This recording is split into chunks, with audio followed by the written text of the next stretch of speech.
இருக்கிறார். உலகத்தில் இருக்கிறவனை பார்க்கிறோம். நமக்குள் இருக்கிற கர்த்தர் பெரியவர். குதிரைகள் யுத்தத்துக்கு ஆயத்தமா இருந்தாலும் ஜெயமோ கர்த்தரால் வரும் என்று சொன்னபடியாக அவரை சமாதியிலே தேடாதீர்கள். ஏன்னா அவர் உயிரோடு எழுந்து வந்து விட்டார்.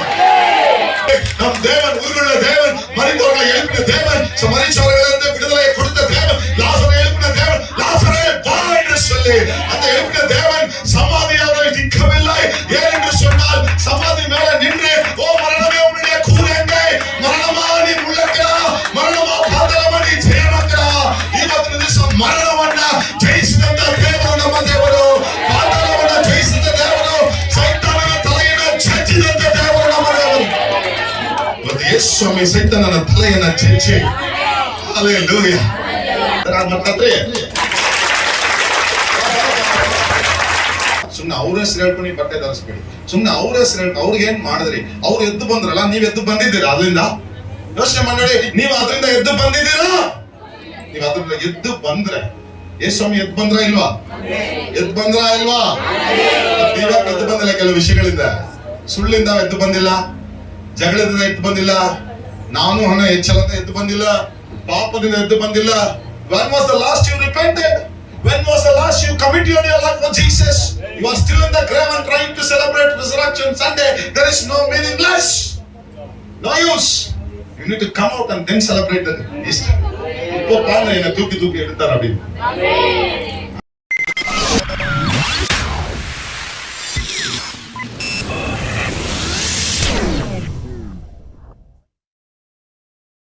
Hallelujah. ಇದನ್ನ ವಾಕ್ಯಕ್ಕೆ ಸಿದ್ಧರಾಗಿದ್ದೀರಾ?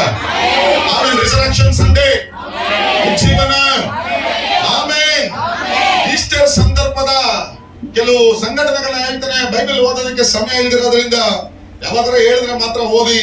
ನಾನೇ ಹೇಳ್ತೇನೆ, ಯೇಸು ಸ್ವಾಮಿ ಕಳೆದ ಗುಡ್ ಫ್ರೈಡೆ ದಿನದಲ್ಲಿ ಮರಣವನ್ನ ಹೊಂದಿದ ನಂತರ ಅಂತಿಮ ಸಂಸ್ಕಾರ ಮಾಡೋಣ, ಒಳ್ಳೆಯ ಒಂದು ಸಮಾಧಿನಲ್ಲಿ ತಗೊಂಡೋಗಿ ಇಡೋಣ ಅಂತ ಹೇಳ್ಬಿಟ್ಟು ನಾವು ಅರಿಮತ ಎಂಬ ಒಂದು ಊರಿನಲ್ಲಿ ಯೋಸೇಫನ್ ಅಂತ ಒಂದು ವ್ಯಕ್ತಿ, ಅವನು ಅರಿಮತ ಯೋಸೇಫ್, ಯೇಸುವಿನ ತಂದೆ ಯೋಸೇಫನಲ್ಲ, ಅರಿಮತೆಯಿಂದ ಬಂದಂತ ಒಂದು ಯೋಸೇಫನು ಪಿಲಾತನ ಬಳಿಯಲ್ಲಿ ಹೋಗಿ ನನಗೆ ಆ ಬಾಡಿ ಕೊಡ್ತೀರಾ ಅಂತ ಕೇಳಿ ಆ ಬಾಡಿಯನ್ನ ಈಸ್ಕೊಂತ ಇದ್ದಾನೆ.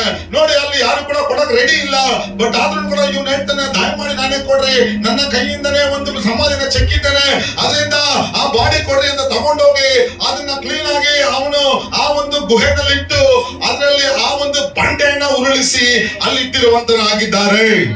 ಪರಿಸರಿಯವ್ರನ್ನ ಯಾರೆಲ್ಲ ಸಮಾಧಿ ಹಾಕಕ್ ಬಂದ್ರು, ಯಾರೆಲ್ಲ ಕೊಲೆ ಮಾಡಕ್ ಬಂದ್ರು, ಅವರೆಲ್ಲರೂ ಕೂಡ ಪಿಲಾತನ ಹತ್ರ ತಿರ್ಗಾ ಬಂದು ಹೇಳ್ತಾ ಇದಾರೆ, ಸರ್ ಈಗ ಈ ವ್ಯಕ್ತಿ ಯೇಸು 3 ದಿನ ನಾನು ಸಮಾಧಿಲಿ ಇರ್ತೇನೆ, 3ನೇ ದಿನ ಎದ್ದು ಬರ್ತೇನೆ ಅಂತ ಹೇಳಿದ್ದಾರೆ. ಅದರಿಂದ ಈಗ ಆ ಬಂಡೆಯನ್ನ ನೀವು ಚೆನ್ನಾಗಿ ಸೆಕ್ಯೂರಿಟಿ ಕೊಡಿ ಅಂತ ಹೇಳುವಾಗ ಆ ಬಂಡೆಯ ಆ ಗುಹೆಯ ಸುತ್ತಲೂ ಕೂಡ ಅಲ್ಲಿ ಕಾವಲುಗಾರರನ್ನ ದೇವರಲ್ಲಿ ಇಟ್ಟಿದ್ದಾರೆ. ಹಲ್ಲೆಲೂಯಾ. ಎಷ್ಟು ಭದ್ರಪಡಿಸಬೇಕಾಗುತ್ತೋ ಅಷ್ಟು ಭದ್ರಪಡಿಸಿ, ಯಾಕಂದ್ರೆ the last deceive will be greater than the first deceive ಅಂತ ಹೇಳಿ ಕೊನೆಯ ವಂಚನೆ ತುಂಬಾ ದೊಡ್ಡದಾಗುತ್ತೆ. ಅವರ ಸ್ವಂತ ಶಿಷ್ಯಂದ್ರು, 12 ಶಿಷ್ಯಂದ್ರು, ಇವರೆಲ್ಲರೂ ಕೂಡ ಏನ್ ಮಾಡ್ತಾರೆ ಅಂದ್ರೆ ಶವದನ್ನ ತೆಗೆದುಕೊಂಡು ಹೋಗಿ ಆ ಒಂದು ಶವವನ್ನ ಯೇಸು ಸ್ವಾಮಿ ಎದ್ದು ಬಂದ್ಬಿಟ್ಟಿದ್ದಾನೆ ಅಂತ ಸುಳ್ಳು ಹೇಳ್ಬಿಡ್ತಾರೆ. ಸೊ ಅದರಿಂದ ದಯಮಾಡಿ ಅದನ್ನ ಬಂಧನ ಮಾಡ್ರೆ, ಅದಕ್ಕೆ ಸೆಕ್ಯೂರಿಟಿ ಕೊಡ್ರಿ, ಜ್ವರ ಕರೆಯನ್ನು ತಂದೇನೆ. ಆ ಸಂದರ್ಭದಲ್ಲಿ ಯೇಸುವಿನ ಪುನರುತ್ಥಾನದ ಸಂಘಟನೆ ಒಂದ್ ಕಡೆ ಇರಲಿ, ಅದ್ರ ಬಗ್ಗೆ ನಾನು ಹೇಳ್ತಾ ಇಲ್ಲ. ಅದು ಪುನರುತ್ಥಾನ ಆದ ನಂತರ ಆ ಜಾಗದಲ್ಲಿ ಅಲ್ಲಿರೋ ಕಾವಲುಗಾರರು ಅಲ್ಲಿ ಓಡಿ ಬಂದು ಅಲ್ಲಿರೋ ಪರಿಸರಿಗೆ ಹೇಳ್ತಾರೆ, ಸರ್ ಈ ರೀತಿಯಾಗಿ ಆ ಒಂದು ಜಾಗದಲ್ಲಿ ನಾವು ಕಂಡ್ವಿ, ಯೇಸು ಸ್ವಾಮಿ ಪುನರುತ್ಥಾನರಾಗಿದ್ದಾನೆ ಅಂತ ಹೇಳುವಾಗ ಇವರೆಲ್ಲರೂ ಕೂಡ ಹೇಳ್ತಾರೆ, ಕಮಾನ್, ಸುಮಾರು ಅಮೌಂಟ್, ಹತ್ತತ್ರ ಸುಮಾರು ಲಕ್ಷಾಂತರ ರೂಪಾಯಿ ಅವನ್ ಕೈ ಕೊಟ್ಬಿಟ್ಟು, ನಾನು ಬಾಯಿ ಮುಚ್ಚು, ನೀನು ಹೇಳ್ಬೇಡ, ಅದು ಎದ್ದು ಬಂದಂತ ಹೇಳ್ಬೇಡ, ಯಾಕಂದ್ರೆ ನಮಗಿರೋ ವ್ಯಾಲ್ಯೂ ಹೋಗ್ಬಿಡುತ್ತೆ. ನಾವೊಂದು ದೊಡ್ಡ ದೊಡ್ಡ ಪರಿಸರಾಗಿ, ದೊಡ್ಡ ದೊಡ್ಡ ಫಾದರ್ಗಳಾಗಿ, ದೊಡ್ಡ ದೊಡ್ಡ ಪಾಸ್ಟರ್ಗಳಾಗಿದ್ದೀವಿ, ನಮಗಿಲ್ಲದ ಮರ್ಯಾದೆ ಯೇಸು ಹೋಗ್ಬಿಡುತ್ತೆ. ಅದರಿಂದ ನೀನು ಹೇಳ್ಬೇಡ ಅಂತ ಅವನಿಗೆ ದುಡ್ಡು ಕೊಟ್ಟು ಅವನ ಬಾಯಿನ ಮುಚ್ಚಿಸಿ, ನೀನು ತಿರ್ಗಾ ತೀರ್ಪಿಗೆ ಬಂದಾಗ ಏನಾದ್ರು ಸತ್ಯ ಗೊತ್ತಾದ್ರೆ ನಾವು ನಿಮ್ಮನ್ನು ಬಿಡಿಸ್ತೀವಿ ಅಂತ ಹೇಳಿ ಅವನ ಬಾಯನ್ನ ಮುಚ್ಚಿದ್ದಾರೆ. ನೋಡಿ, ಇವತ್ತು ತುಂಬಾ ಜನ ಪುನರುತ್ಥಾನ ಎದ್ದು ಬಂದ್ರು ಕೂಡ, ಕಳೆದ ವಾರ ಯಾರಿಗೂ ನಾನು ಹೇಳ್ದೆ, ಯಾಕಮ್ಮ ಚೇಂಜ್ ಆಗೋರಾದ್ರೂ ಬಿಡ್ರಪ್ಪ ಅಂತ. ಚೇಂಜ್ ಆದ ಸಮ್ಟೈಮ್ಸ್ ಪುನರುತ್ಥಾನ ಬಂದ್ರು ಸಹ ಬರ್ಬೇಡ ಅಂತ ಹೇಳಿ ಇವತ್ತು ನೀವು ಚೇಂಜ್ ಆದ್ರೂ ಸಹ, ನಿಮ್ಮಲ್ಲಿ ಬಿಡುಗಡೆ ಆದ್ರೂ ಸಹ, ನಿಮ್ಮಲ್ಲಿ ವ್ಯತ್ಯಾಸ ಕಂಡ್ರು ಸಹ, ಜನರ ಮಾತು ಯಾವ ರೀತಿ ಆಗಿರ್ತದೆ, ಜನರ ನಡವಳಿಕೆ ನೋಡಿದ್ರೆ ಇವೇನು ಚೇಂಜ್ ಆಗಿಲ್ಲ, ಇದ್ದಂಗೆ ಇದ್ದಾನೆ, ಈಗ ಏನು ಚೇಂಜ್ ಆಗಿಲ್ಲ, ಇದ್ದಂಗೆ ಇದ್ದಾನೆ ಅಂತ ಅನಿಸ್ತದೆ. ಪ್ರಿಯವಾದಂತ ಸೋದರ ಸೋದರಿ, ಯೇಸು ಸ್ವಾಮಿ ಯಾವಾಗಲೂ ಚೇಂಜ್ ಆಗಿ ಆತನ ಪುನರುತ್ಥಾನಕ್ಕೆ ಹೋಗ್ಬಿಟ್ರು. ಲೂಕ 24ನೇ ಅಧ್ಯಾಯದಲ್ಲಿ ಭಾನುವಾರದ ಮೊದಲನೇ ದಿವಸದಲ್ಲಿ ಮರಿಯಳು, ಮಗ್ದಲೇನಲಾದಂತ ಮರಿಯಳು ಇಬ್ರು ಕೂಡ ಸಮಾಧಿಯ ಕಡೆಗೆ ಬಂದಾಗ ನೋಡಿ 5ರಿಂದ ಓದ್ರಿ. ಆ ಸ್ತ್ರೀಯರು ಭಯ ಹಿಡಿದವರಾಗಿ ತಮ್ಮ ಮುಖಗಳನ್ನು ನೆಲದ ಕಡೆಗೆ ಬೊಗ್ಗಿಸಿಕೊಂಡಿರುವಾಗ ಆ ಪುರುಷರು ಅವರಿಗೆ, ಸತ್ತವರೊಳಗೆ ಬದುಕಿರುವವರನ್ನು ಹುಡುಕುವುದೇನು? ಆಮೆನ್. ಜೋರಾಗಿ ಕರಗಳನ್ನು ತಟ್ಟಿ. ಯೇಸು ಸ್ವಾಮಿ ಪುನರುತ್ಥಾನ ಹೊಂದಿದ್ದು ಶನಿವಾರ ಅಲ್ಲ. ತುಂಬಾ ಜನ ಸಬ್ಬತ್ ದಿನ ಶನಿವಾರ ಅಂತ ಶನಿವಾರ ಚರ್ಚೆಗೆ ಹೋಗುವಂತ ಸಭೆಗಳು ಇದೆ. ಆದ್ರೆ ಯೇಸು ಸ್ವಾಮಿ ಶನಿವಾರ ಎಲ್ಲ ಪುನರುತ್ಥಾನ ಹೊಂದಿರೋದು ಯಾವತ್ತು ಹೊಂದಿರೋದ್ರೆ ಭಾನುವಾರ. ಯಾಕಂದ್ರೆ ಮೊದಲನೇ ದಿವಸ ಭಾನುವಾರ ಆಗಿರೋದ್ರಿಂದ. ಪ್ರಿಯವಾದಂತ ಸಹೋದರ ಸಹೋದರಿ, ಅಲ್ಲಿ ಸ್ತ್ರೀಯರೆಲ್ಲರೂ ಹೋಗಿರುವಾಗ ಅಲ್ಲಿ ಏನಾಗಿದೆ ಅಂತ ಹೇಳಿದ್ರೆ, ಮೊದಲನೇದಾಗಿ ಅಲ್ಲಿ ಎಷ್ಟೇ ಮುಚ್ಚಲ್ಪಟ್ಟಂತ ಸಮಾಧಿ ಆಗಿದ್ರು ಸಹ ಬಂಡೆ ಉರುಳಲ್ಪಟ್ಟಿದೆ. ಜೋರಾಗಿ ಕರಗಳನ್ನು ತಟ್ಟಿದೆ. ಇವತ್ತು ನಿಮ್ಮ ತಡೆಗಳನ್ನ ಉರುಳಿಸ್ತಾ ಇದ್ದಾರೆ ದೇವರು. ಸಾಲದ ಸಮಸ್ಯೆಗಳನ್ನ ಉರುಳಿಸ್ತಾ ಇದ್ದಾರೆ, ಜಗಳಗಳನ್ನ ಉರುಳಿಸ್ತಾ ಇದ್ದಾರೆ, ಸುಳ್ಳು ಸಮಾಧಿನ ಮೋಸಿನ ರಾಯಿ ದೊರಳುಚಿ ಪರಿಗಣನ ಆ ಬಂಡೆಯನ್ನ ಯಾರು ಉರುಳಿಸ್ತಾರೆ? ದೇವ ದೂತರ ಮುಖಾಂತರ ಉರುಳಿಸ್ತಾ ಇದ್ದಾರೆ. ಪ್ರಿಯವಾದಂತ ಸಹೋದರ ಸಹೋದರಿ, ಒಬ್ಬೊಬ್ಬರಿಗಾಗಿ ನಿಮ್ಮ ಪಕ್ಕದಲ್ಲಿ ದೇವ ದೂತರನ್ನ ದೇವರು ಇಟ್ಟಿದ್ದಾರೆ. ನಿಮ್ಮ ಸಮಸ್ಯೆಗಳಿಂದ ಬಿಡುಗಡೆ ಮಾಡೋದಕ್ಕೋಸ್ಕರ, ನಿಮ್ಮ ವ್ಯಾಧಿಗಳಿಂದ ಬಿಡುಗಡೆ ಮಾಡೋದಕ್ಕೋಸ್ಕರ. ತಕ್ಷಣ ಒಂದು BTS ಬಸ್ ನಲ್ಲಿ ಸಡನ್ ಆಗಿ ಒಂದು ಗ್ಲಾಸ್ ಒಂದು ಚಂಗ್ ಅಂತ ಆಚೆ ಹೊಡ್ತಂತೆ. ಕಂಡಕ್ಟರ್, ಡ್ರೈವರ್ಗಳು ಎಲ್ಲರೂ ಬಂದು ಯಾರು ಹೊಡೆದ್ರು ಅಂದ್ರೆ ಯಾರು ಹೊಡೆದಿಲ್ವಂತೆ. ಇಲ್ಲಿ ಒಂದು ವಿಶ್ವಾಸಿ ಸೀಟಲ್ಲಿ ಕುತ್ಕೊಂಡು ಪ್ರೇಯರ್ ಮಾಡ್ತಾ ಇದೆಯಂತೆ. ಅಂತಾನೆ ಒಂದು ದುರಾತ್ಮ ವಿಂಡೋ ಮುಖಾಂತರ ಹೋಗೋ ಪ್ರೆಷರ್ ಅಲ್ಲಿ ಆ ಗ್ಲಾಸ್ ಹೊಡೆದೋಯ್ತಂತೆ. ಈ ಪ್ರಾರ್ಥನೆ ಮಾಡುವಾಗ ದೇವದೂತರು ಬಂದು ಸೈತಾನನ ಕ್ರಿಯೆಗಳನ್ನ ಸಂಹಾರ ಮಾಡುವಂತರಾಗಿದ್ದಾರೆ. ಇವತ್ತಿನ ದಿವಸ ಅವರು ದೇವದೂತರನ್ನ ನೋಡುವಾಗ ಅವ್ರು ಹೇಳಿದಂತ ಮಾತೇನಪ್ಪ ಅಂತ ಹೇಳಿದ್ರೆ, அவர் இங்கே இல்லை, அவர் சொன்னபடியே அவர் உயர்த்தெழுந்தார். ಪ್ರಿಯವಾದ ಸಹೋದರ ಸಹೋದರಿ, ಇವತ್ತಿನ ದಿವಸ ನಮ್ಮ ಜೀವನದಲ್ಲಿ ನಮ್ಮ ಯೇಸು ಜೀವಂತವಾದಂತ ದೇವರು என் மீட்பர் உயிரோடு இருக்கிறார். அவர் கடைசி நாட்களில் பூமியின் மேலே வந்து நிற்பார். ஏனென்று சொன்னார், என் மீட்பர் உயிரோடு இருக்கிறார். இருக்கிறவனை பற்றியும் நமக்குள் இருக்கிற கர்த்தர் பெரியவர். உலகில் யுத்தத்துக்கு ஆயுதமா இருந்தாலும் ஜெயமோ கர்த்தரால் வரும் என்று சொன்னபடியாக அவரை சமாதியிலே தேடாதீர்கள், ஏன்னா அவர் உயிரோடு எழுந்து வந்து விட்டார்.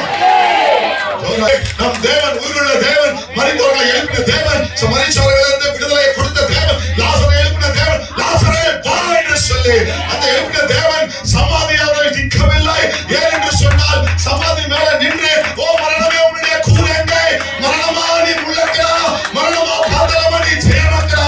ಇವತ್ತಿನ ದಿವಸ ಮರಣವನ್ನ ಜಯಿಸಿದಂತ ದೇವರು ನಮ್ಮ ದೇವರು, ಪಾತಾಳವನ್ನ ಜಯಿಸಿದ ದೇವರು, ಸೈತಾನನ ತಲೆಯನ್ನು ಚಚ್ಚಿದಂತ ದೇವರು ನಮ್ಮ ದೇವರು.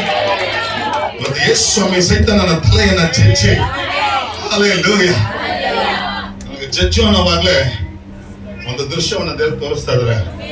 ಏನ ದೃಶ್ಯ ಅಂದ್ರೆ, ಆ ಹಾವಿನ 2 ಕಣ್ಣುಗಳು ಆಚೆ ನೋಡಿ. ಸೈತಾನನ ಬ್ರೈನ್ಲೆಸ್ ಅಂತ. ಸೈತಾನ ಏನಿಲ್ಲ, ಅವನೇನೇನೋ ಟ್ರೈ ಮಾಡಕ್ ಹೋಗ್ತಾನೆ. ಹಲ್ಲೆಲೂಯಾ, ಅವನೇನೇನೋ ಪ್ಲಾನ್ ಮಾಡಕ್ ಹೋಗ್ತಾನೆ. ಆದ್ರೆ ಅವನ ಕೈನಲ್ಲಿ ಏನು ಆಗ್ತಾ ಇಲ್ಲ. ಪ್ರಿಯವಾದಂತ ಸಹೋದರ ಸಹೋದರಿ, ಯಾಕಂತ ಹೇಳಿದ್ರೆ ಬೈಬಲ್ ಹೇಳ್ತದೆ, ಈ ಈಸ್ಟರ್ ಹಬ್ಬದ ದಿನದಲ್ಲಿ ಸಮಾಧಿ ಮೇಲೆ ದೇವರು ನಿಂತಿದ್ದಾರೆ. ಏನು ಸಮಾಧಿ ಮೇಲೆ ನಿಂತವ್ರೆ? ಸಮಾಧಿ ಮೇಲೆ ಏನಕ್ಕೆ ನಿಂತಿರಂದ್ರೆ, ಡೆಡ್ ಬಾಡಿಗೆ ಪ್ರಸಂಗ ಮಾಡ್ತಾ ಇದ್ದಾರೆ ದೇವರು. ಯಾಕಂದ್ರೆ ಪ್ರತಿ ಮನುಷ್ಯನಿಗೂ ಯೇಸು ಸ್ವಾಮಿ ಮರಣವನ್ನು ಒಂದೇವರೆಗೂ ಕೂಡ ಅವನಿಗೆ ನಿತ್ಯ ಜೀವ ಇರಲಿಲ್ಲ, ಅವನಿಗೆ ಪ್ರಾಣ ಪುನರುತ್ಥಾನ ಜೀವ ಇರಲಿಲ್ಲ, ಅವನಿಗೆ ತಿರ್ಗಾ ಸತ್ರ ಎದ್ದು ಬರುವಂತ ಒಂದು ಆಶೀರ್ವಾದ ಇರಲಿಲ್ಲ.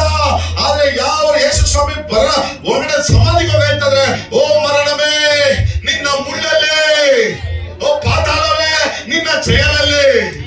ಇವತ್ತು ಮರಣ ಅನ್ನೋದು ಒಂದು ಮುಳ್ಳಿದ್ದಂಗೆ, ಪ್ರಾಣ ಅನ್ನೋದು ಒಂದು ಬಲೂನ್ ಇದ್ದಂಗೆ. ಪ್ರಾಣ ಅನ್ನೋದು ಬಲೂನ್ ಇದ್ದಂಗೆ, ಮರಣ ಅನ್ನೋದು ಯಾವಾಗ ಪಟಕ್ಕಂತ ಡಮಾರ ಅಂತ ಆತರ ಇದೆ. ಈ ಹೋದ ವರ್ಷ ಇದ್ರೆ ಎಷ್ಟು ಜನ ಇಲ್ಲ, ಇವಾಗ ಯೋಚನೆ ಮಾಡಿ ನೋಡಿ, ಸುಮಾರು ಜನ ಇಲ್ಲ, ಹೌದಾ ಅಲ್ವಾ? ನಾವೇ ಹೋಗಿ ಕೂಡ ಕೆಲವ್ರನ್ನ ಬರಿಯಲ್ ಮಾಡ್ಬಿಟ್ಟು ಬಂದಿದ್ದೀವಿ. ಅಲ್ವಾ? ಆದ್ರೆ ದೇವರು ಮರಣವೇ ನಿನ್ನ ಮುಳ್ಳು, ಈ ಮುಳ್ಳಿತ್ತಲ್ಲ, ಈ ಮುಳ್ಳು ಅನ್ನೋದು ಯಾವಾಗ್ಲೂ ನಾನು ಚುಚ್ತಾ ಇರ್ತದೆ. ಕೆಲವರು ನೋಡ್ತಾರ ಪಕ್ಕದಲ್ಲಿ ಎಂತಿನ 20 ವರ್ಷದಿಂದ ಕಟ್ಕೊಂಡಿರೋದೇ ಒಂದ್ ದೊಡ್ಡ ಮುಳ್ಳು.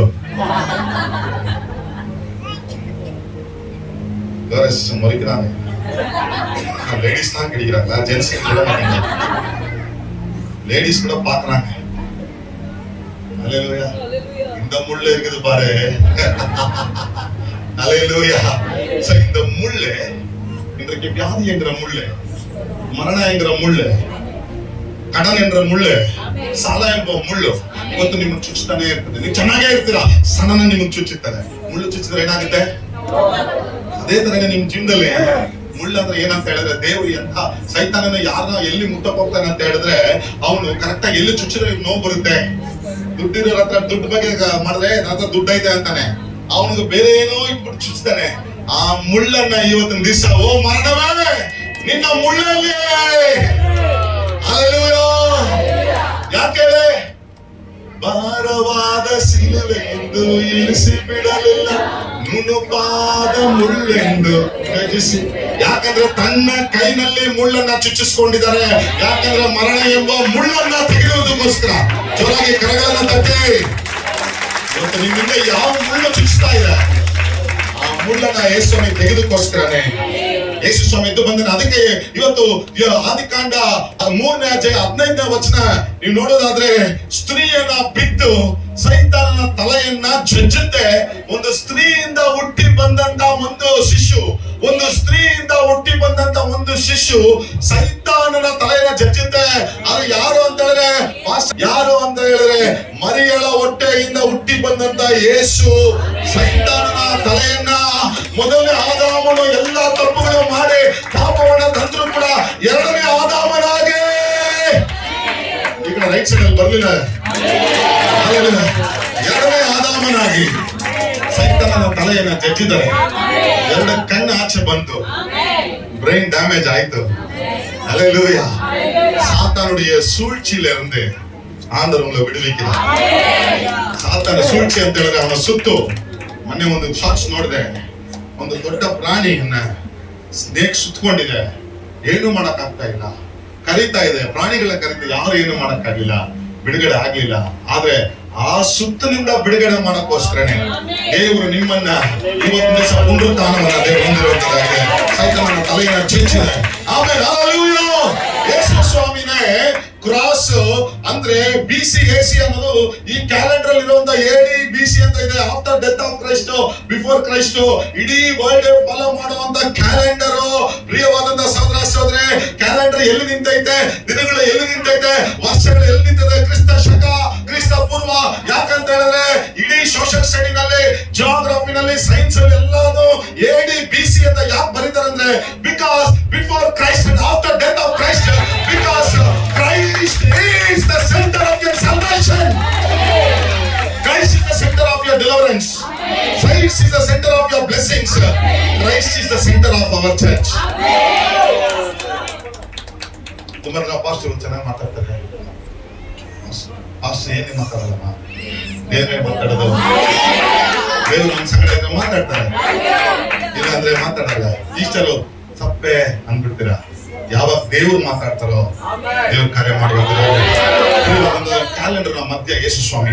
ಇವತ್ತು ಪ್ರಿಯ ಕ್ರಾಸ್ ಏನ್ ಪ್ರೂವ್ ಮಾಡುತ್ತೆ, ಎಂಟಿ ಗ್ರೇವ್ ಏನ್ ಪ್ರೂವ್ ಮಾಡುತ್ತೆ ಹೇಳಿ ನೋಡೋಣ. ಅಲ್ಲ, ಕ್ರಾಸ್ ಏನ್ ಪ್ರೂವ್ ಮಾಡುತ್ತೆ ಅಂದ್ರೆ, ಸಿಲುವೆ ಏನ್ ಪ್ರೂವ್ ಮಾಡುತ್ತೆ, ಖಾಲಿ ಸಮಾಧಿ ಏನ್ ಪ್ರೂವ್ ಮಾಡುತ್ತೆ.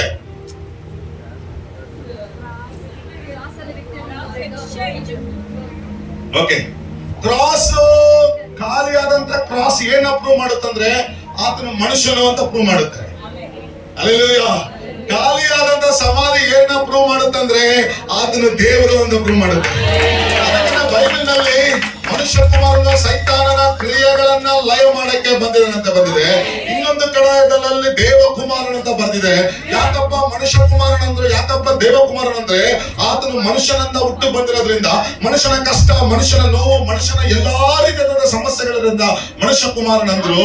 ಅದೇ ರೀತಿಯಾಗಿ ಎಲ್ಲ ಪಾಡು ನಮ್ಮ ಪಾಪಗಳನ್ನ ಒತ್ತಿಕೊಂಡು ಆತನು ಪಾತಾಳಕ್ಕೆ ಹೋಗಿ ಸೈತನ ಸಂಗಡ ಹೋರಾಡಿ ಜಯವನ್ನ ಹೊಂದಿಕೊಂಡು ದೇವ ಕುಮಾರನಾಗಿ, ಹಲ್ಲೆಲೂಯಾ. ಒಂದೇ ಒಂದು ಸಮಾಧಿ ಖಾಲಿ ಇದೆ, ಬೇರೆ ಯಾವ್ದನ್ನ ಸಮಾಧಿ ಖಾಲಿ ಇದೆಯಾ? ಹಲ್ಲೆಲೂಯಾ. ಒಂದು ಖಾಲಿ ಇದೆ, ಅದು ಯಾರ್ದು? ನಮ್ಮ ಸಮಾಧಿಗಳು ಖಾಲಿ ಇದೆ. ಅದು 20 ವರ್ಷ ಆದ್ಮೇಲೆ 30 ವರ್ಷ ಆದ್ಮೇಲೆ ನೋಡಿ ಅದ್ರಲ್ಲಿ ಆಗ್ತಾರೆ, 50 ವರ್ಷ ಆದ್ಮೇಲೆ ಅಲ್ವಾ? ಆದ್ರೆ ಸತ್ತಿರವರ ಸಮಾಧಿ ಯಾರ್ದು ಖಾಲಿ ಇಲ್ಲ, ಎಲ್ಲ ತುಂಬಿ ಇವತ್ತು ಪ್ಲೇಸ್ ಆಗಿ ಕ್ಯಾಂಡಲ್ ಹಚ್ಚಿ ಅಲ್ಲಿ ಮಾಲೆ ಹಾಕಿ ಎಲ್ಲರೂ ಕೂಡ ಅಲ್ಲಿ ಒಂದು ಟೂರಿಸ್ಟ್ ಪಿಕ್ನಿಕ್ ಆಗಿ ಮಾಡ್ತಾ ಇದಾರೆ. ಆದ್ರೆ ಒಂದೇ ಒಂದು ಸಮಾಧಿ ಖಾಲಿಯಾಗಿದೆ. ಯಾಕಂದ್ರೆ ಅಸತೋಮ ಸದ್ಗಮಯ, ತಮಸೋಮ ಜ್ಯೋತಿರ್ಗಮಯ, ಮೃತ್ಯುಮ ಅಮೃತಗಮಯ ಅಂತ ಹೇಳಿ ವೇದಗಳಲ್ಲಿ ಬರ್ತಿದೆ. ಯಾಕಂತ ಹೇಳಿದ್ರೆ ಅಸತ್ಯದಿಂದ ಸತ್ಯಕ್ಕೆ ಬರುವವನೇ ದೇವರು ಅಂತ ಹೇಳಿ ಯೇಸು ಸ್ವಾಮಿ ಹೇಳ್ತಾರೆ, ನಾನೇ ಈ ಲೋಕಕ್ಕೆ ಸತ್ಯವನ್ನು ಮಾರ್ಗವು ಜೀವನ. ತಮಸೋಮ ಜ್ಯೋತಿರ್ಗಮಯ ಅಂತ ಹೇಳಿದ್ರೆ ಕತ್ಲೆಯಿಂದ ಬೆಳಕಿಗೆ ಬರುವವನೇ ದೇವರು ಅಂತ ಹೇಳಿ, ಅಂದ್ರೆ ಈ ಲೋಕಕ್ಕೆ ನಾನೇ ಬೆಳಕಾಗಿದ್ದ ಯೇಸು ಹೇಳಲು. ಮೃತ್ಯುಮ ಅಮೃತಗಮಯ ಅಂದ್ರೆ ಮರಣವನ್ನೇ ಜಯಿಸಿದವನೇ ದೇವರು ಅಂತ ಹೇಳಿ. ನಮ್ಮ ದೇವರು ಮರಣವನ್ನ ಜಯಿಸಿ, ಪಾತಾಳವನ್ನ ಜಯಿಸಿ, ಮನುಷ್ಯರನ್ನ ಜಯಿಸಿ, ಸಮಾಧಿಗಳನ್ನ ಜಯಿಸಿ, ಗುರುಗಳಿಗೆ ಕಣ್ಣನ್ನು ಕೊಟ್ಟು, ಕಿವಿಡರಿಗೆ ಕಿವಿಯನ್ನು ಕೊಟ್ಟು ಬಿಡುಗಡೆ ಮಾಡಿ ಅದ್ಭುತ ಆಶ್ಚರ್ಯ ಕಾರ್ಯಗಳನ್ನ ಮಾಡುವ ದೇವರು ನಮ್ಮ ದೇವರು. ಮರಣವನ್ನ ಜಯಿಸಿದ ದೇವರು. ಯಾರಾದ್ರೂ ಕರಗಳನ್ನ ತಟ್ಟಿ ಜೋರಾಗಿ ಕರಗಳನ್ನ ತಟ್ಟಿ. Yes Lord, we praise you. Yes Lord, we praise you. ಯೇಸು ಹೇಳಿದ್ರು, ನಾನೇ ಪುನರುತ್ಥಾನವು ಜೀವವಾಗಿದ್ದೇನೆ. ಯಾರಾದರೂ ನನ್ನನ್ನು ನಂಬುವುದಾದ್ರೆ ಅವನಿಗೆ ಮರಣ ಇಲ್ಲ, ಅವನಿಗೆ ನಿತ್ಯ ಜೀವ ಉಂಟು. ಇವತ್ತು ಯೇಸು ಸ್ವಾಮಿ ನಂಬಿದವರಿಗೆ ಮರಣ ಇಲ್ಲ, ಆಮೇಲೆ ನಿತ್ಯ ಜೀವ. ಏನ್ ಹೇಳಿ? ಹಲ್ಲೆಲೂಯಾ. ನನ್ನ ಒಂದು ಟಾಪಿಕ್ ಇವಾಗ ಬರ್ತಾ ಇದೆ. ಈಸ್ಟರ್ ಮೆಸೇಜ್ ಆಯ್ತು, ಏನಾಯ್ತು? ಪುನರುತ್ಥಾನ ಎದ್ದು ಬಂದ್ಬಿಟ್ರು, ಎದ್ದು ಬಂದ್ಬಿಟ್ರು. ಇವಾಗ ಎಲ್ಲಿದಾರಮ್ಮ? ಎಲ್ಲಿದಾರಮ್ಮ? ಓಕೆ, ಇವತ್ತು ಪುನರುತ್ಥಾನದ ಶಕ್ತಿ ನಿಮ್ಮಲ್ಲಿ ದೇವರು ಇಟ್ಟಿದ್ದಾರೆ. ಇವತ್ತು ಜೀವನ ಕೊಟ್ಟ ಸಭೆಯಲ್ಲಿ ನೀವು ಅನ್ಕೊಂತಾ ಇದ್ದೀರಾ ನಾರ್ಮಲ್ ಆಗಿದೆ ಅಂತ. No, it is not normal. ಒಂದು ಉಜ್ಜೀವನ ಸಭೆಯಲ್ಲಿ ಆಗಿದೆ. ನೋಡಿ, ಈ ಉಜ್ಜೀವನ ಇವಾಗ ಆಗಿರೋ ಉಜ್ಜೀವನ ನೆಲೆ ಆಗಿರ್ತದೆ. ನೀವು ಬರ್ತಾ ಏನೋ ಎಮೋಷನಲ್ ಆಗಿ ಇರೋಲ್ಲ, ಈ ಉಜ್ಜೀವನ ನೆಲೆ ಆಗಿರ್ತದೆ. ಜನರಲ್ಲಿ ಹುಡ್ಕೊಂಡ್ ಬರ್ತಾರೆ, ನಾನೇ ಹುಡ್ಕೊಂಡ್ ಬರ್ತಾರೆ, ಆರಾಧನೆ ಮಾಡ್ತಾರೆ, ಭಯಂಕರವಾದಂತ ಮಿರಾಕಲ್ಸ್ ನಡೆಯುತ್ತೆ. ಈ ಮಾಸದಲ್ಲಿ ನಾವು ಅಭಿಷೇಕ ಕೂಟ ಹೇಳ್ಕೊಂಡು ಮಾಡ್ತೇವೆ. ಅಭಿಷೇಕ ಕೂಟ ಅಂದ್ರೆ ಅಲ್ಲೇ ಲೈವ್ ಮಿರಾಕಲ್ಸ್ ನಡೆಯುತ್ತೆ. ಈ ಪುನರುತ್ಥಾನ ಮಾಸದಲ್ಲೇ ಅಂದ್ರೆ ನೆಕ್ಸ್ಟ್ ಮಂತ್, ನಾಳೆ ನೆಕ್ಸ್ಟ್ ಮಂತ್ ದೇವರು ಶೀಘ್ರ ಅನೌನ್ಸ್ಮೆಂಟ್ ಮಾಡ್ತೇವೆ. ಬೇರೆ ಇವತ್ತಿನ ದಿವಸ ಉಜ್ಜೀವನ ನೆಲೆಯಾದಂತ ಉಜ್ಜೀವನ. ಇವತ್ತು ಟಾಪಿಕ್ ಏನಪ್ಪಾ ಅಂತ ಹೇಳಿದ್ರೆ, come out of the grave. ಶವ ಸಮಾಧಿಯಿಂದ ಆಚೆ ಬಾ. ನಿನ್ನೊಳಗಡೆ ದೇವರು ಪುನರುತ್ಥಾನ ಶಕ್ತಿಯನ್ನ ಇಟ್ಟಿದ್ದಾರೆ. ಆಮೇಲೆ ಹಲ್ಲೆಲೂಯಾ. ನನ್ನ ಪ್ರಶ್ನೆ ಏನಂದ್ರೆ, ಸಿಂಪಲ್ ಆಗಿ ಹೇಳ್ಬೇಕಂದ್ರೆ, எவ்வளவு வருஷமா ஈஸ்டரை கொண்டாடுவீங்க? எவ்வளவு வருஷம் கொண்டாடி இருக்கீங்க? ಎಷ್ಟು ವರ್ಷಗಳಿಂದ ಈಸ್ಟರ್ ಆಚರಣೆ ಮಾಡ್ತಾ ಇದ್ದೀರಾ? 20 ವರ್ಷ, 25 ವರ್ಷ ಅಲ್ವಾ? ಗೊತ್ತು, ಈಸ್ಟರ್ ದಿವಸ ಯೇಸು பிறந்தார், ಯೇಸು உயர்ந்தார், ಬಾಟಲ್ திறந்தார் ಅಲ್ವಾ? ಕೇಟಾಗ ಏಸಪ್ಪ ಮರದಕ್ಕೆ ಹೇಳ್ಸ್ತಾರ, ಅದಕ್ಕೆ ಆನಂದ ಕಣ್ಣೀರು ಇಲ್ಲೆಯಾ? ಇವತ್ತು ನಾನು ಕೇಳೋ ಪ್ರಶ್ನೆ ಏನಪ್ಪಾ ಅಂದ್ರೆ, ಎಷ್ಟು ವರ್ಷಗಳಿಂದ ಈಸ್ಟರ್ ಹಬ್ಬದ ಆಚರಣೆ ಮಾಡ್ತಾ ಇದೀವಿ ಹೇಳಿ? ರಾಧಾ ಸಿಸ್ಟರ್ ಕ್ಯಾಪ್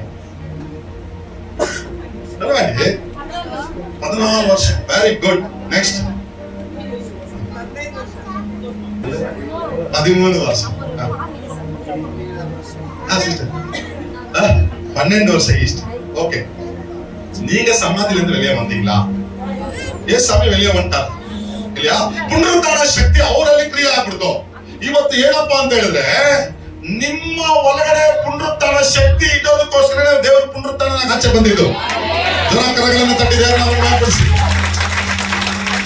நான் சொல்றது என்ன, இந்த செலிப்ரேஷன் எல்லாம் நீ உள்ள சமாதியில இருந்து வெளியே வராம நீ அங்கேயே உட்கார்ந்துக்கினு இல்லீங்களா? ದೇವರು ಎಬ್ಬಿಸಿದನು, ಇದಕ್ಕೆ ನಾವೆಲ್ಲರೂ ಸಾಕ್ಷಿಗಳಾಗಿದ್ದೇವೆ. ಈ ಯೇಸುವನ್ನು ಯಾರು ಎಬ್ಬಿಸಿದ್ರು? ದೇವರು ಎಬ್ಬಿಸಿದನು. ಇದಕ್ಕೆಲ್ಲರೂ ಯಾರು ಸಾಕ್ಷಿಗಳು? ನಾವೇ ಸಾಕ್ಷಿಗಳಾಗಿದ್ದೇವೆ. ಸೊ ಪುನರುತ್ಥಾನ ಶಕ್ತಿ ನೀವು ಸಮಾಧಿಯಿಂದ ಆಚೆ ಬರಲಿಲ್ಲ ಅಂದ್ರೆ ಇವತ್ತು ದಿವಸ ನಿಮ್ಮ ಮೇಲೆ ಪರಿಶುದ್ಧಾತ್ಮ ಬರಲು ನೀವು ಯೆರೂಸಲೇಮ್, ಯೂದಯ, ಸಮಾರ್ಯ ಭೂಮಿ ಪರ್ಯಂತ ನೀವು ಏನಾಗಿದ್ದೀರಾ? ಎಲ್ಲ ಆಮೇಲೆ ಹೇಳಿಮ್ಮ. ಈಸ್ಟರ್ ಅಂದ್ರೆ ಏನು ಅಂತ ಹೇಳಿದ್ರೆ ನೀವು ಯೇಸು ಸ್ವಾಮಿಗೆ ಸಾಕ್ಷಿಗಳಾಗಿದ್ದೀರಾ. ಅದರಿಂದಾನೆ ಇವತ್ತು ಪ್ರಿಯವಾದಂತ ಸಾದ್ರೆ ಇವತ್ತು ವಿಶ್ವಾಸಿಗಳ ಸಾಕ್ಷಿ ಯಾವ ರೀತಿ ಆಗಿದೆ ಅಂತ ಹೇಳುವಾಗ ದಾನಿಯೇಲನ ನೋಡಿ ತನಿಯು ರಾಜ ಹೇಳ್ತಾನೆ, ದಾನಿಯೇಲನೇ ನೀನು ನಿತ್ಯವೂ ಆರಾಧನೆ ಮಾಡುವ ದೇವರು ಜೀವ ಉಳ್ಳವರಾಗಿದ್ದಾರೆ, ಯಾಕಂದ್ರೆ ದಾನಿಯೇಲನ ಸಾಕ್ಷಿಯನ್ನ ಕಂಡ. ಸಾಕ್ಷಿ ಹೆಂಗಿದಮ್ಮ? ವಿಶ್ವಾಸಿಗಳ ಸಾಕ್ಷಿ. ಇವತ್ತು ನೀವು ಸಮಾಧಿಲಿ ಇದ್ದೀರಾ, ನಿಮ್ ಸಾಕ್ಷಿ ನೀವು ಕಾಪಾಡ್ಕೊಂಡಿಲ್ಲ ಅಂದ್ರೆ ನಿಮ್ಮನ್ನ ನೋಡಿ ಒಂದು ಹೊಸ ಆತ್ಮ ಬರುವಂತ ಆತ್ಮಗಳು, ಇವರೆಲ್ಲ ವಿಶ್ವಾಸಿಗಳ ಅವ್ರ ಮನೇಲಿ ನೋಡಿ ಮಾಡೋದಲ್ಲ ಅನಾಚಾರ, ಸಭೆಗೆ ಬಂದ್ಮೇಲೆ ಬೃಂದಾವನ ಅಂತ ಹೇಳಿದ್ರೆ my dear friends, you are still in the grave, come out from the grave. ನಿಮ್ಮನ್ನ ನೋಡಿ ಅನೇಕರು ಮನ ತೆರಬೇಕು, ನಿಮ್ಮನ್ನ ನೋಡಿ ಅನೇಕರು ಒಪ್ಪಿಸ್ಕೊಡ್ಬೇಕು, ಅನೇಕ ರಕ್ಷಣೆ ಮಾಡಿದ್ರೆ ಬರ್ಬೇಕು. ಪ್ರಿಯವಾದಂತ ಸಹೋದರ, ಇದು ಯಾವಾಗ ನಡೀತಂದ್ರೆ ಮೈಕಲ್ಲಿ ಬಡಬಡ ಅಂತ ಮಾತಾಡಿ ಲೆಕ್ಚರ್ ನೋಡಿದ್ರೆ ಬರಲ್ಲ. ನೀವು ಸುಮ್ಮನೆ ಎಲ್ಲ ಒಂದ್ ಜಾಗದಲ್ಲಿ ಮಾತಾಡಿದ್ರೆ, ಬಸ್ ಸ್ಟ್ಯಾಂಡ್ ಅಲ್ಲಿ ಮಾತಾಡಿದ್ರೆ ಬರಲ್ಲ. ಅದು ಯಾವಾಗ ಬರುತ್ತೆ ಅಂದ್ರೆ ನೀವು ಸಾಕ್ಷಿಗಳಾಗಿರುವಾಗ ನಿಮ್ಮನ್ನ ನೋಡಿ ಜನ ಫಾಲೋ ಮಾಡ್ತಾರೆ.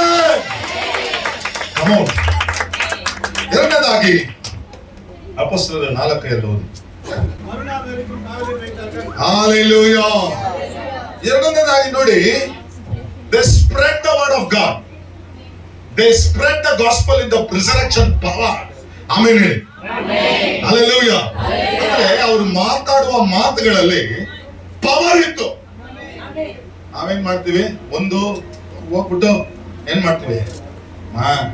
ಯೇಸು நல்லவருமா, ಯೇசு நல்லவருமா ಅಂತ சொல்றீங்க. ஹல்லேலூயா. அப்படின்னு சொல்றீங்க. இல்லனா இயேசு நம்மள சத்துவ, இயேசு நம்மள அவ்வளவுதான் நீ என்ன சொல்றாங்க.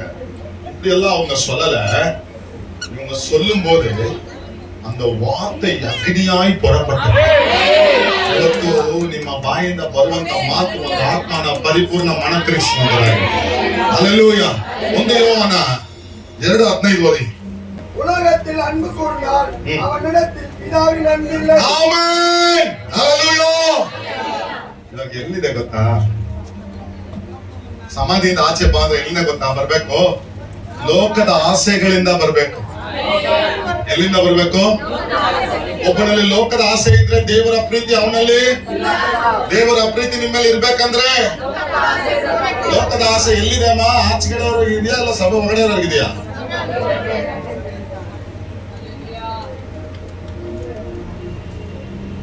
ನೋಡಿ, ಯಾವಾಗ ಮುಗಿಸ್ತಾರ, ಯಾವಾಗ ಬಿರಿಯಾನಿ ಮಾಡ್ತೀನೋ ಅಲ್ವಾ? ಡ್ರೆಸ್ಗೋಸ್ಕರ ಎಷ್ಟು ತಯಾರು ಮಾಡಿರ್ತೀವೋ ಅಟ್ಲೀಸ್ಟ್ ದೇವ್ರ ವಾಕ್ಯಕ್ಕೋಸ್ಕರ ಒಂದಷ್ಟು ತಯಾರು ಮಾಡೋಣ. ಯಾಕಂದ್ರೆ ಡ್ರೆಸ್ ನ ಮನುಷ್ಯರು ನೋಡ್ತಾರೆ, ಆದ್ರೆ ನಿಮ್ಮ ಹೃದಯವನ್ನ ದೇವರು ನೋಡ್ತಾರೆ. ಅರ್ಥ ಏನಂದ್ರೆ ಬೇರೆ ಲೋಕದ ಆಸೆ. ಯಾಕಮ್ಮ ಪಾಸ್ಟರ್ ಉಪವಾಸ ಮಾಡಿದ್ದು? ಯಾಕೆ ಇಲ್ಲೆಲ್ಲ ತುಂಬಾ ಜನ ಉಪವಾಸ ಮಾಡಿದ್ ಯಾಕೆ ನಾನು ಉಪವಾಸ ಮಾಡಿದ್ದಂದ್ರೆ ಇವತ್ತು ದೇವರ ರಾಜ್ಯವು ಕುಡಿಯುವುದು ತಿನ್ನುವುದು ಅನ್ನಪಾನ ಮೇಲೆ ಕಾಲು. ದೇವರ ರಾಜ್ಯ ಕುಡಿಯುವುದು ತಿನ್ನುವುದು ಅಲ್ಲ. ಅದನ್ನ ನಾವು ಲೋಕದ ಆಸೆಗಳಲ್ಲಿ ಇಟ್ಕೊಂಡು ಇಲ್ಲಿ ಬಂದು ಡ್ರಾಮಾ ಮಾಡಬೇಡ. No, yes, my dear friends, you need to come out of the grave. You are in the grave. You are in the grave. Grave ಅಲ್ಲಿ ಇರೋದು ಮಾತ್ರ ಅಲ್ಲ, ಬಂಡೆ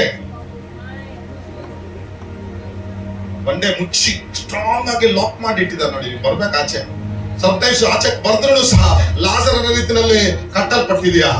ಆ ಕಟ್ಟುಗಳನ್ನ ಬಿಚ್ಚು, ಲೋಕದ ಆಸೆಗಳ ಎಂಬ ಕಟ್ಟುಗಳನ್ನ ಬಿಚ್ಚು. ಇವತ್ತು ದೇವರ ಮಕ್ಕಳಿಗೆ ಲೋಕದ ಆಸೆಗಳು ಇರಬಾರದು. ಅಂದ್ರೆ ಸಭೆನಲ್ಲಿ ಯಾರ ಕಾರ್ ಇದೆಯಾ ಅವರು ದೊಡ್ಡವರಲ್ಲ. ಸಭೆನಲ್ಲಿ ಯಾರಿಗೆ ಮನೆ ಇದೆಯೋ ಅವರು ದೊಡ್ಡವರಲ್ಲ. ಯಾರಿಗ ಒಡವೆ ಇದೆಯೋ ಅವರು ದೊಡ್ಡವರಲ್ಲ.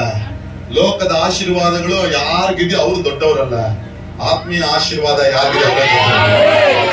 ಯೋಚನೆ ಮಾಡಿ, ಇವತ್ತು ಎಷ್ಟು ಎಷ್ಟು ವೇಗವಾಗಿ ನಾನು ಕಾರ್ ತಗೊಬೇಕಂತ ನಮ್ಮ ವಿಶ್ವಾಸಿಗಳು ಹಂಗೆ ರೆಡಿ ಆಗೋರು.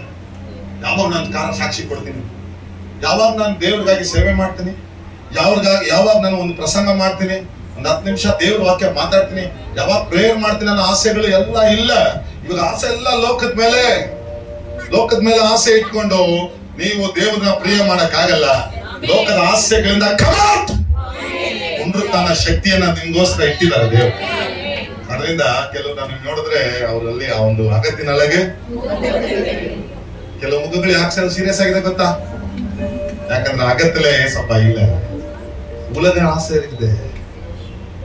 நீங்க பண்டிகை நாளே பிடிச்சிங்கனாரு பாரியா இல்லைங்களா? என்கிட்ட ஆல்ரெடி 2-3 பேர் எனக்கு போன்ல வேற கவுன்சிலிங் வேற கொடுத்துருக்காங்க. தயவு செய்து பண்டிகை சீக்கிரம் முடிச்சுடு, வீட்டுக்கு போகணும், அங்கே போகணும், வருஷத்துக்கு ஒரு பண்டிகை, அதை நீயே உட்கார வச்சிட்ட அப்படிப்பா. அதுதான் நீ கேத்தலிக்ல எல்லாம் பாத்தீங்கன்னா சிஎஸ்ல 5 மணிக்கு ஒரு மாசு, 12 மணிக்கு ஒரு மாசு, நீ ஜாலியா இரு. அல்லேலூயா. ಲೋಕದ ಆಸೆ ನಿಮ್ಮಲ್ಲಿದ್ರೆ, ಇವತ್ತು ಲೋಕದ ಆಸೆಗಳಿಂದ ನೀವು ಸಮಾಧಿಯಿಂದ ಎದ್ದು ಬರಲಿಲ್ಲ ಅಂದ್ರೆ ಈ ಈಸ್ಟರ್ ನ ಕೊಂಡಾಡೋ ಒಂದು ಅರ್ಹತೆ ನಮ್ಗಿಲ್ಲ. ಸುಮ್ನೆ ಅವ್ರ ಹೆಸರು ಹೇಳ್ಕೊಂಡು ನೀವು ಬಿರಿಯಾನಿ ತಿನ್ಬೇಡಿ, ಅರ್ಥ ಆಯ್ತಾ? ಸುಮ್ನೆ ಅವ್ರ ಹೆಸರು ಹೇಳ್ಕೊಂಡು ನೀವು ಬಟ್ಟೆ ಧರಿಸ್ಬೇಡಿ. ಸುಮ್ನೆ ಅವ್ರ ಹೆಸರು ಹೇಳ್ಕೊಂಡು ಅವ್ರಿಗೆ ಏನ್ ಮಾಡಿದ್ರಿ, ಅವ್ರು ಎದ್ದು ಬಂದ್ರಲ್ಲ, ನೀವ್ ಎದ್ದು ಬಂದಿದ್ದೀರಾ? ಅದ್ರಿಂದ ಯೋಚನೆ ಮಾಡಿ, ನೀವು ಅದರಿಂದ ಎದ್ದು ಬಂದಿದ್ದೀರಾ? ನೀವು ಅದರಿಂದ ಎದ್ದು ಬಂದ್ರೆ ಏ ಸ್ವಾಮಿ ಎದ್ದು ಬಂದ್ರ ಇಲ್ವಾ? ಎದ್ದು ಬಂದ್ರ ಇಲ್ವಾ? ನೀವ್ಯಾಕೆ ಎದ್ದು ಬಂದಿಲ್ಲ? ಕೆಲವು ವಿಷಯಗಳಿಂದ, ಸುಳ್ಳಿಂದ ಎದ್ದು ಬಂದಿಲ್ಲ, ಜಗಳದಿಂದ ಎದ್ದು ಬಂದಿಲ್ಲ, ನಾನು ಹಣ ಹೆಚ್ಚಲಂತ ಎದ್ದು ಬಂದಿಲ್ಲ, ಪಾಪದಿಂದ ಎದ್ದು ಬಂದಿಲ್ಲ. When was the last you repented? When was the last you committed your life for Jesus? You are still in the grave and trying to celebrate Resurrection Sunday. There is no meaningless, no use. You need to come out and then celebrate the Easter. இப்போ பாருங்க, என்ன தூக்கி எடுத்தார் அப்படின்னு. ஆண்டவர் விட்டு வாங்க, அதெல்லாம் விட்டுட்டு வாங்க. ஏசப்பா சொல்றாரு, எவ்வளவு ஈஸ்டருங்க போனாலும் ಪ್ರಿಯಮಾನ ಸಹೋದರ ಸಹೋದರಿ, ಇದೆಲ್ಲ ಅರ್ಥ ಆಗ್ಲಿಲ್ಲ. ಶಿಷ್ಯರ ಜ್ಞಾನವನ್ನ ದೇವರು ತೆರೆದ್ರು. ಇವತ್ತು ನಾನು ಎಷ್ಟೇ ಹೇಳಿದ್ರು ನಿಮ್ಗೆ ಅರ್ಥ ಆಗಲ್ಲ, ಆದ್ರೆ ನಿಮ್ಮ ಜ್ಞಾನವನ್ನ ದೇವರೇ ತೆರೆದ್ರು. ಫಸ್ಟ್ ಅನಿಸ್ತೇಶಿಯ ಯಾರು ಗೊತ್ತಾ ಕೊಟ್ಟಿದ್ದು? ಆದಮ್ ಪಕ್ಕೆ ಎಲ್ಲನ ತೆಗೆದು ಸ್ತ್ರೀನ ಮಾಡಿದ್ರು ಅಲ್ವಾ? ಅವಾಗ ಯಾವ ಯೇಸು ಸ್ವಾಮಿನೇ ಗಾಢ ನಿದ್ರೆನ ಕೊಟ್ಟಿದ್ದು. ಅದೇ ತರನೇ ನಿಮ್ಮ ಬ್ರೈನ್ ಒಳಗಡೆ, ಮೆದುಳೊಳಗಡೆ ಕೈ ಬಿಟ್ಟು ಅದನ್ನ ರಿಪೇರಿ ಮಾಡಿ ವಾಲ್ಗಳು ಬ್ಲಾಕ್ ಆಗದ ಸರಿ ಮಾಡೋ ಅಂತದ್ದು. ದೇವ್ರೆ, ಪಾಸ್ಟ್ ಏನು ಬಾಯಿ ಬಡ್ಕೊಂಡ್ರು ಕೂಡ ಅದು ನಡೆಯಲ್ಲ. ದೇವರೇ ನಿಮ್ಮ ಜ್ಞಾನವನ್ನ, ಹಲ್ಲೆಲೂಯಾ ಹಲ್ಲೆಲೂಯಾ.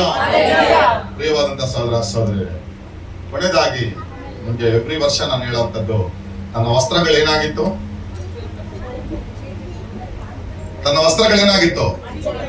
ಮಡಚಿದ್ರು. ಸಾವುಯಿಂದ ಎದ್ದು ಬರೋರು ಯಾರನ್ನ ಬಟ್ಟೆ ಮಾಡಿಸ್ಬಿಟ್ಟು ಹೋಗ್ತಾರ? ತನ್ನ ವಸ್ತ್ರಗಳು ಏನಕ್ಕೆ ಮಡಚಿದ್ರು?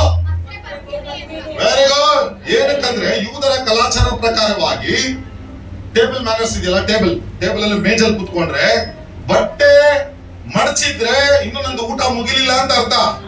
ಬಟ್ಟೆನ ಹಂಗೆ ಹಂಗೆ ಬಿಟ್ಬಿಟ್ಟು ಹೋದ್ರೆ ಹೊಟ್ಟೆ ತುಂಬಿತು ಮುಗಿತು ಅಂತ ತಿರ್ಗಾ ಬರಲ್ಲ ಅಂತ ಅರ್ಥ. ಯಾಕೆ? ಮತ್ತೆ ಯೇಸುವಿನ ಸಮಾಧಿನಲ್ಲಿ ಬಟ್ಟೆ ಮಡಚಿದ್ದ ಅಂತ ಹೇಳಿದ್ರೆ ಇನ್ನೂ ತನ್ನ ಕಾರ್ಯ ಮುಗಿಲಿಲ್ಲ.